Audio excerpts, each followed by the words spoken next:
नमस्कार, मैं हूं इंद्रपाल चतुर्वेदी और आप देख रहे हैं मेट्रो मुंबई।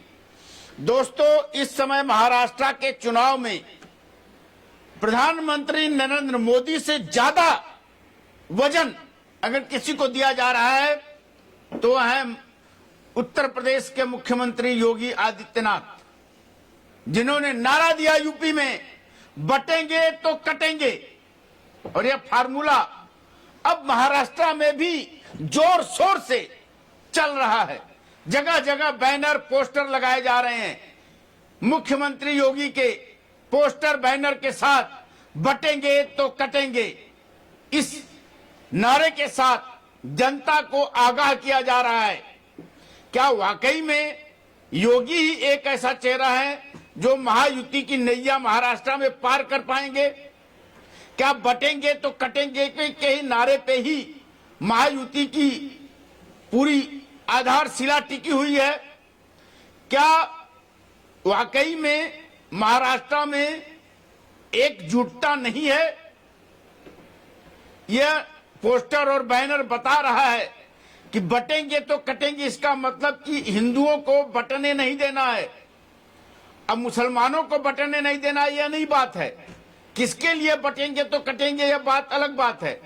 समझना किसको है, किसको नहीं समझना वो समझता रहे, लेकिन बटेंगे तो कटेंगे के नारे के साथ बैनर पोस्टर लगे हैं मुख्यमंत्री योगी आदित्यनाथ के। जात में मत बटिए, जात में मत बटिए, जात पात में मत बांटिए लोगों को, लेकिन धर्म में बांटने का सिलसिला चलता रहेगा। क्या इस नारे से क्या धर्म में भी बांटने का उल्लेख है या धार्मिक एकता का उल्लेख है? यह बटेंगे तो कटेंगे क्या सिर्फ हिंदुओं के लिए कहा जा रहा है या सारे धर्मों के लिए कहा जा रहा है?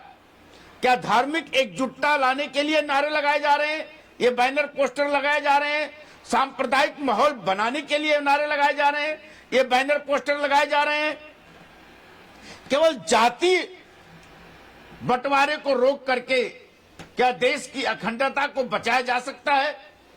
यह चुनावी एजेंडा क्यों बनाया जा रहा है? इसके चलते किसको फायदा होने वाला है? कौन बट रहा है, कौन कट रहा है, कौन बांट रहा है, कौन काट रहा है? यह सवाल बहुत बड़े खड़े हो रहे हैं अब इस बैनर पोस्टर को लेकर के। चुनाव मैदान में चुनावी बिगुल बच चुका है। उम्मीदवारों के नामांकन का सिलसिला शुरू हो गया है, लिस्ट जारी होनी शुरू हो गई है। भाजपा ने पहली बार 99 उम्मीदवारों की सूची जारी की है। अभी एमडीए के गठबंधन चल रहा है हयात होटल में। क्या होगा क्या नहीं होगा? बंटवारे में 16 सीटों को लेकर के कांग्रेस और उबाटा शिवसेना, उद्धव ठाकरे वाली शिवसेना में मतभेद चल रहे हैं। सुलझेगा नहीं सुलझेगा, क्या होगा? लेकिन आज बहुत कुछ निर्णय आने वाला है।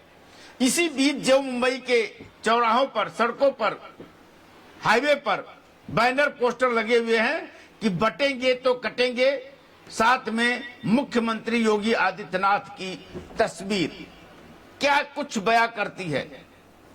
इसी पर हम आज की सबसे बड़ी डिबेट आखिर क्यों में लेकर के आए हैं अपने पैनलिस्टों को। हमारे पैनलिस्ट इसके ऊपर अपनी राय देंगे कि बटेंगे तो कटेंगे क्या ये सांप्रदायिक सद्भावना के लिए लिखा हुआ नारा है या सांप्रदायिक माहौल बिगाड़ने के लिए लिखा हुआ नारा है? यह हिंदुओं को एकजुट करने का नारा है या देश को एकजुट करने का नारा है? किसको बांटेंगे, किसको काटेंगे, कौन बट रहा है, कौन कट रहा है? बताइए जरा राम कुमार पाल जी, किसको बांट रहे हैं आप, किसको काट रहे हैं आप, किसको नहीं बटने देंगे, किसको नहीं कटने देंगे? ये नारा किसके लिए है? देश में एकता और अखंडता के लिए है या फिर सांप्रदायिक माहौल बनाने के लिए है? देखिए, बटेंगे और कटेंगे का दुख आपने देखा नहीं होगा। कश्मीर में श्रीनगर में बहुत हिंदू थे जो वहां पे मजबूत थे, लेकिन जहां जनसंख्या कम हुई कट गए और बढ़ गए, भाग गए। किसी जमाने में रंगून में 80% लोग हिंदू लोग थे, आज वहां क्या है? जहां जहां भी हिंदू कम हुए वहां पे वो खत्म हुए। ये है कटेंगे बटेंगे की परिभाषा।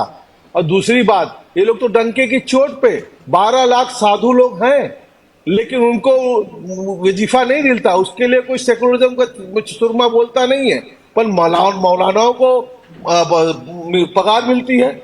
आज ही इसी सरकार ने बढ़ा के दी है, इसी एकनाथ शिंदे की सरकार ने दी है 300 करोड़, और उसका मौलाना आजाद बोर्ड का फंड 1000 करोड़ का कर दिया है। तो क्या है ये बटेंगे कटेंगे में नहीं आता है क्या?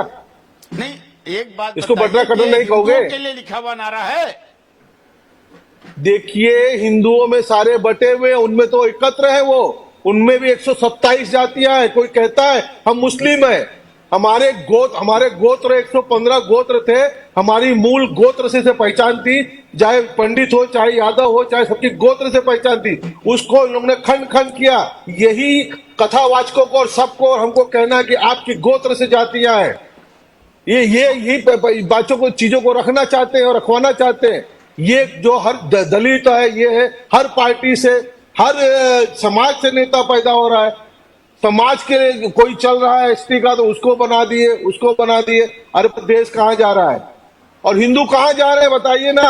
आज भारतवर्ष में 9 जगह हम लोग माइनॉरिटी में हैं, और उसमें भी देखो मतभेद। अभी 9 जगह हम लोग माइनॉरिटी में हैं, उसके बावजूद वो अल्पसंख्यक, अगर हमको 3% लोगों को अल्पसंख्यक का दर्जा नहीं मिलता, कितना मतलब गलत चीजें, और उसको कोई सुरमा बोलना नहीं चाहता। आज बताइए कि अल्पसंख्यक के नाम पे सारी योजना है, तो क्या मुस्लिमों में जो अल्पसंख्यक, उसमें 6 जीन है, जैन है, और आपके सरदार हैं, आपके पारसी हैं, तो क्या वो इन मुसलमानों से ज्यादा है क्या? जी नहीं, लेकिन वो अल्पसंख्यक नहीं है। अल्पसंख्यक भी, अल्पसंख्यक में उनको सुविधाएं कहां से? उनको कहां पे वक्फ बोर्ड है, उनको कहां पे मौलाना आजाद बोर्ड है, उनको कहां हज कमेटी है, उनको कहां वक्फ बोर्ड निर्माण कमेटी है, उनको कहां अल्पसंख्यक आयोग है, कहां है? क्या मिलता है, कोई बता सकता है?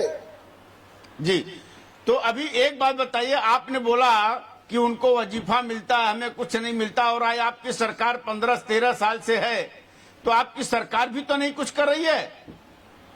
अरे हमारी सरकार ने दिया उनको अभी दिया 300 करोड़ का फंड, तो मौलाना आजाद बोर्ड में मौलवी को अभी दिया। आप दोषी किसको मानेंगे? दोषी नहीं, बटेंगे कटेंगे सिस्टम।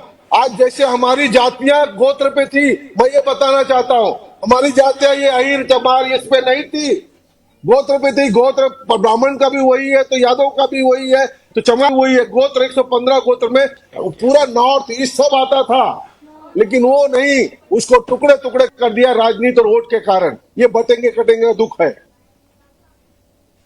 जी। लेकिन एक बात बताइए, चलिए राम कुमार पाल जी, ठीक है, बटेंगे तो कटेंगे, आपकी बात को मैं मानता हूं, लेकिन एक बात बताइए कि ये बटेंगे और कटेंगे का नारा जो है, ये क्या देश में धार्मिक माहौल बिगाड़ने के लिए नहीं देखा जाएगा क्या? इससे धार्मिक क्यों देखा जाएगा? ओबीसी कहता है कि भाई मोदी और योगी है, ये हमेशा रहेंगे, तब क्या धार्मिक नारा नहीं हुआ?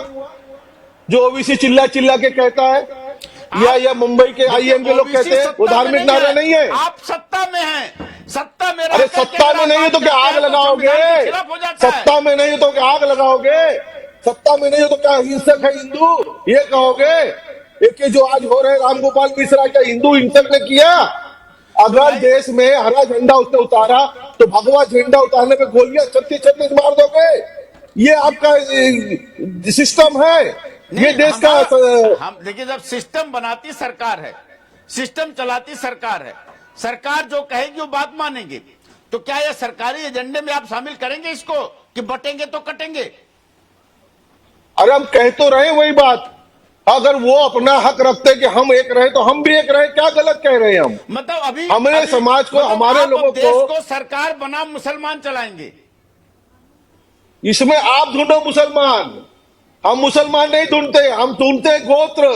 जो हमारा मूल 115 गोत्र था, उसमें ईस्ट नॉर्थ वेस्ट सब आता है। सबके गोत्र, कई जातियों के गोत्र एक होते हैं, हम वो गोत्र बताना चाहते हैं। आपकी जैसे ये बता हुआ में ले लेंगे आप? मुसलमानों की 137 जातियां आई हैं सर, सिया सुन्नी आई है उनमें भी, क्यों नहीं है? ममता बनर्जी ने 97 को ओबीसी बना के नौकरियों में भर्ती किया ना कलकत्ता में, क्या कलकत्ता देश में नहीं है?